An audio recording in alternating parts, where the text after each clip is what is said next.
안녕하십니까. 머니케어 뉴스 케어맨입니다. 또 시장은 예상대로 움직이고 있어서 여러분들이 투자하는 생활에 있어서 도움을 드리는 것 같아서 정말 다행입니다. 아무튼 지금 같은 경우는 여러분들이 주시해서 보셔야 되는 건 항상 환율하고 미국의 채권금리의 움직임을 좀 보셔야 되고요. 그것들이 적어도 4, 5일 앞에서 선행해서 움직이고 그 지표를 나타내고 있다라고 생각을 해주시면 좋을 것 같습니다. 제가 말한 대로 시장은 급등한 관계로 조정은 좀 일부 필요하고 이번 주도 좀 소강 상태일 거고 다음 주도까지도 그런 부분을 눈치 보기는 계속 할 거다라고 이야기 드렸습니다. 아무튼 그렇지만 지금 환율이 거의 지금 제가 생각한 1280원 쪽으로 근접해 있지 않습니까? 그러면 다시 적정한 예를 들면 좋은 이슈를 찾아서 다시 우리가 긍정적인 시장으로 움직일 가능성이 상당히 높다라고 생각을 해주시면 좋을 것 같고요. 자, 미국은 금리 인상을 추가적으로 하기 상당히 어렵습니다. 왜 그러냐 하면 앞으로 미국의 부채 한도 협상이 남아있지 않습니까? 그러니까 지나치게 3월 달 이후부터는 금리 인상하기는 상당히 어렵다라는 결정을 좀 내려놓고 시장을 바라보면 상당히 중요할 것 같습니다. 미국의 부채 한도 협상을 잘 하려고 하면 미국의 경제가 잘 살아나야 되지 않습니까? 그런데 미국 국채를 발행하는 데 있어서 미국 그 국채 금리가 상당히 높아버리면 미국의 정부의 부담도 상당히 크다는 점을 대해서 여러분 생각하셔야 됩니다. 미국이 연내 부채가 늘어나는 게 보통이 아니에요. 우리나라의 예산만큼 늘어나고 있거든요. 그래서 그 부분만큼은 여러분들 이자 부담이 상당히 크니까 그런 것까지 고려하게 되면 연준 같은 경우도 미국의 정상적인 운영을 기본적으로 목표로 하고 있지 않겠어요? 그러니까 당연히 추가적인 금리 인상은 하기 어렵다. 자, 그런데 이런 핵심도 있습니다. 과거에 그 데이터를 쭉 보면 미국의 금리 인상을 멈추고 난 다음에 그 후로부터 나타난 현상들은 6개월, 3개월 이 정도 이내에 다시 금리를 인하하기 시작한 점도 있다라는 점들입니다. 바로 그것들이 앞으로 우리가 좀 올해 좀 체크해 봐야 되는 중요한 포인트라고 생각을 하고 있고요. 오늘 나온 소식이긴 한데 중국 단기비자 발급 재개 이런 것들은 우리나라 경제에도 상당히 도움이 되고 특히 서비스업 분야 대중국 여행 관련주 뭐 많지 않습니까? 주로 보면 5개의 분야인데 차후에 설명드리도록 하겠습니다. 그래서 그런 수혜주도 단기적으로 여러분들이 트레이딩 할 만한 것들이다. 한 3달 정도 이슈를 가지고 그 단기 차익 정도를 노리는 그런 투자 방식이 좋지 않을까라고 생각을 하고 있습니다. 어제 나온 뉴스들 중에 가장 중요한 건 저랑 같은 의견을 가진 BOE 총재가 인플레는 빠르게 하락할 가능성을 고려해야 된다. 저는 이미 이 이야기를 한 달 전부터 이야기 드렸는데 원래 모두 지표들은 빠질 때 한 번에 훅 빠져버리는 그런 현상들이 존재합니다. 시장이 워낙 경제가 좋은 상태에서 인플레가 발생된 거라고 하면 만약에 이것들이 상당히 큰 버블로 이어졌을 가능성이 상당히 높지만 그런 가능성이 아니라 상당히 우리가 악전한 고투를 하고 있는 과정에서 인플레가 늘어난 거잖아요. 어쩔 수 없는 상황이 벌어졌던 것뿐이고요. 또 과거 미국은 한 연에 한 2% 정도 대 인플레이션을 고려해 왔는데 그건 뭐 10년째 한 번에 확 땡겼다고 생각해 보면 제자리만 유지해 줘도 아무면 괜찮다라고 생각을 하고 있습니다.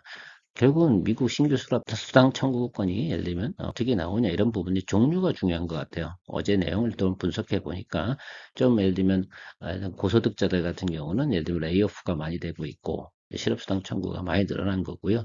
기본적으로 우리가 생활하고 있는 뭐 월마트에서 일하는 사람들, 또 식당에서 일하는 사람들, 또 이런 사람들 같은 경우는 상당히 수요가 많이 부족하다. 그래서 저소득자 구간은 좀 예를 들면 그 수요가 많은 편이고, 고소득자 부분은 지금 좀 기업의 수익성을 위해서 레이오프 하고 있다라고 생각을 해주시면 좋을 것 같고요. 미국 국채금리를 자주 보셔야 되는 이유는 결과적으로는 그게 돈의 유동성의 흐름이다라고 생각을 하면 좋은데 이미 장단기 금리가 역전된 지가 상당히 오래됐습니다. 불과 지금 한 1년 좀 넘게 된 것 같은데 그 중에서 지금 10년물 금리가 지금 상승하고 있죠. 근데 뭐 과거보다 높은 수준은 아니라 생각하시면 될 것 같습니다. 이유는 뭐 그렇게 보시면 좋을 것 같아요. 여기 이 부분인데 왼쪽에 10년물이 과거에 좀 많이 올라갈 때는 3.8, 9 이 정도 수준을 유지하다 지금도 올라왔어도 상당히 낮은 구간이다. 그래서 과거보다는 뭐 그닥 뭐 1980년대 이야기는 전혀 할 필요가 없는 것 같아요. 그 당시는 어때요? 금리를 갖다가 옮기는 스펙이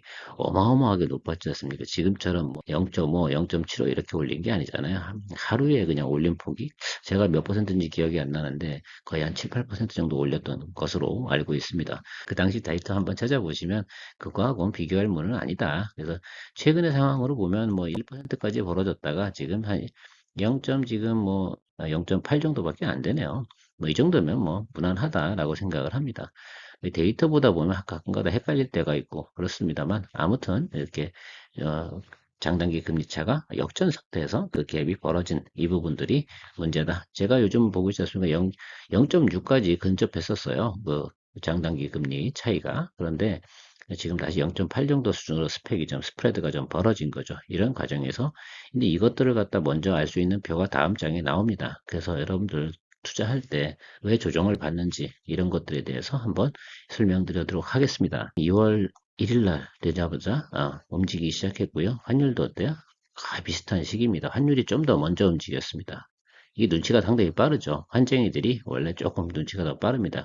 그래서 이것들이 움직이는 것을 보게 되면 여기나 증시가 어떻게 흐르겠다라는 부분은 단기적으로 움직일 거고요.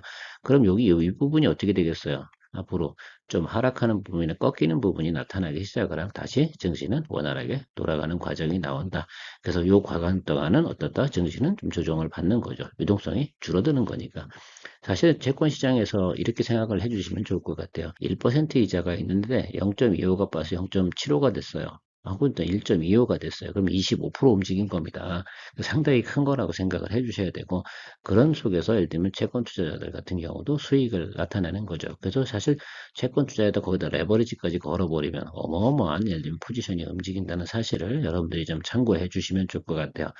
대부분 분들 금리가 뭐 이렇게 예를 들면 시장에 영향을 미쳐 라고 이야기를 하시지만 실제로는 상당히 큰 영향을 미친다 라고 생각을 해주시면 좋을 것 같습니다.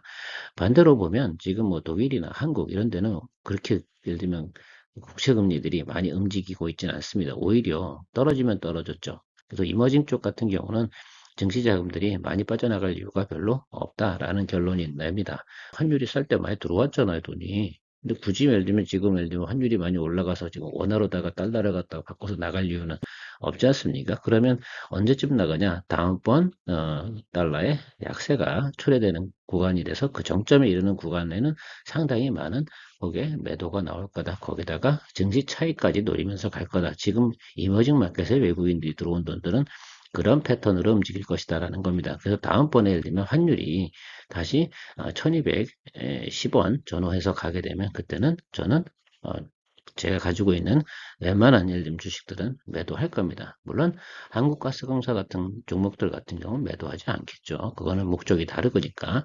아주 그리고 내수주 같은 경우, 롯데칠성 같은 경우 이런 것들은 제가 주가가 만약에 오르지 않는다 하더라도 그거는 걸들이지 않을 거예요. 다만 그러나 기술주라든지 수출주 이런 것들은 당연히 우리가 수익이 낮다고 하면 같이 외국인하고 같이 패턴으로 움직여야 된다라고 좀 말씀드립니다.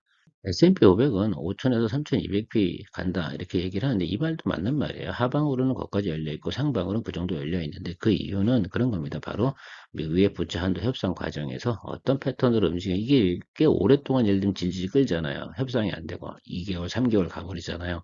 그러면 어떻습니까? 당연히 지금 4,100, 뭐 4,000에서 움직이고 있는 하방으로 내려갈 거고요. 그거 잘 협상이 되면 원활한 자금이나 예를 들면 자금의 집행 이런 것들이 이루어지면 업사이드가 더 많다 이런 뜻으로 해석을 해주시면 상당히 좋다. 뭐 예상 스펙이 상당히 넓긴 한데 이거에 너무 핵심이 아니라 스펙은 이렇게 움직인다. 그래서 4천을 기준으로 어느 쪽으로 움직이냐 이런 부분들이라고 생각을 하시면 좋을 것 같아요. 아무튼 지금은 달러의 강세 구간이니까 미국 주가도 그닥 좋을 턱은 없다. 이 부분하고 이 부분인데 날짜를 한번 잘 보시면 좋을 것 같아요. 12월 26일. 제가 아마 그때 많은 주식을 한국에서도 주식을 좀 사세요라고 이야기 드렸던 기억이 있는데 그때가 뭐냐면 채권금리 내려가죠. 환율 내려가죠. 이런 구간이 본격적으로 시작된 구간이 파악된 구간입니다. 자, 그래서 그렇게 와서 지금 한 달 반 정도 진행이 됐죠. 그러니까 그런 기간 동안은 증시가 원활하게 움직였다. 적어도 예를 들면 현금을 보유한 부채 자금이 아닌 투자 자금들 같은 경우는 상당히 원활하게 움직였다는 점을 우리가 알 수 있다. 달러 강세는 곧 긴축이다라고 생각을 해주시는 게 의미가 있습니다. 당연히 모든 예를 들면 최근에 들어와서 예를 들면 달러가 부족한 나라들도 달러를 가져왔는데 그게 예를 들면 대부분 현금 자산을 가져온 건 아닐 거 아니에요. 뭐 IMF나 IBRD 뭐 이런 데 돈을 구할 수도 있고 월드뱅크에서 돈을 빌려올 수도 있고 대부분의 결제 자금들은 달러로 이루어지기 때문에 결국은 달러를 통해서 부채도 발생시키고 결제도 하고 그러니까 달러가 강세가 되면 시장의 유동성은 당연히 긴축의 효과가 발생이 된다. 뭐 달러가 또 강세로 가는 것들이 예를 들면 발생되게 되면 원자재 이런 부분들도 가치가 어떻게 돼요? 물가가 오르는 부분을 상쇄하게 되죠. 그래서 그런 요소들은 존재한다는 상식은 우리가 접하고 참고해서 가시면 좋을 것 같습니다. 그래서 달러의 강세의 정점은 올해는 6월 달인데 이게 부채 한도 협상하고 어떨 때 어떻게 진행되는가 한번 체크해 보셔야 되는 거죠. 우리가 5월부터 6월 장들은 어떻게 장이 좋지 않을 거다라는 겁니다. 아무러면 정치인들이 한 번에 야 하고 딱 타협하겠어요? 그런 일은 없다라고 생각해 보면 5월달, 6월달 장은 좋지 않을 거다. 아울러 이머징 마켓도 그땐 채권 시장이 상당히 복잡하게 움직이는 겁니다. 사실 이 부채 한도 협상이 6월달에 있으면 안 돼요. 그러니까 맨날 5월달, 6월달 장에 해마다 안 좋을 확률이 80, 90%가 되는 이유가 바로 이런 겁니다. 이고요. 이런 현상들은 내년에도 나올 거고 내후년에도 나올 겁니다. 왜? 미국의 정부의 재정 부채가 많다는 건 그때그때마다 계속 정치적 이슈가 되는 과정에서 결국 그게 달러의 가치를 위아래로 움직이는 요소들로 작용되고 있기 때문이다라고 생각해 주시면 되죠. 바이든이 얘기한 것 중에 뭐 핵심은 그겁니다. 절대 양보하지 않는다라는 내용들이고요. 미국을 건드리는 첨단 기술에 대해서만큼은 철저하게 경계하고 그것에 대해서는 뭐 중국 정부든 뭐든 양보할 생각이 전혀 없다라는 점들이고요.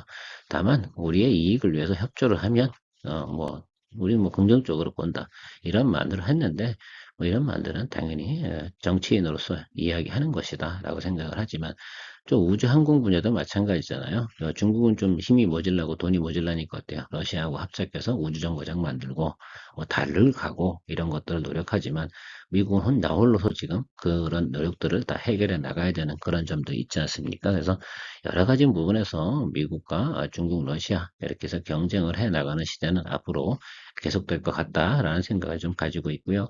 뭐 당연히 그렇게 가지 않겠습니까? 역사적으로 나홀로 예를 들면 강자가 계속해서 존재한 적은 많지 않고 과거보다 어떻습니까? 속도가 상당히 빠르다라는 부분만 우리가 체크해 주고 가면 좋은데 두 사람이 예를 들면 경쟁을 하는 과정에서 우리나라의 기술들이 과연 어떤 도움을 받을까라는 것들이죠. 사실 중국이 지나치게 우리나라한테 좋은 점도 없잖아요.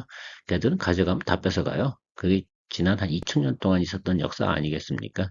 근데 뭐 미국 애들은 우리한테 와서 뭘 뺏어 먹을 게 뭐 있어요? 우리를 걔들은 이용하고 우리도 서로 이용하는 그런 과정 속에서 서로 상존하는 것들이 의미가 있지 않나라는 생각을 가지고 있습니다. 중국 사람들이 아무리 싫어도 그들이 놀러와서 민간인들이 놀러와서 한국에 돈 뿌려주는 건 무조건 좋은 거니까 이 부분 대중국 리오프닝 관련돼서 우리가 좀 생각해 봐야 되는 것들이다라고 생각을 하고 있습니다. 특히 행주, 항공주, 화장품, 카지노, 면세점 어떤 게 가장 좋을 것 같습니까? 저 같은 경우는 카지노, 면세점 항공주 같은 경우는요, 너무 거래하기가 좀 어렵죠. 그래서 제가 볼 때 항공주는 좀 제외하고요.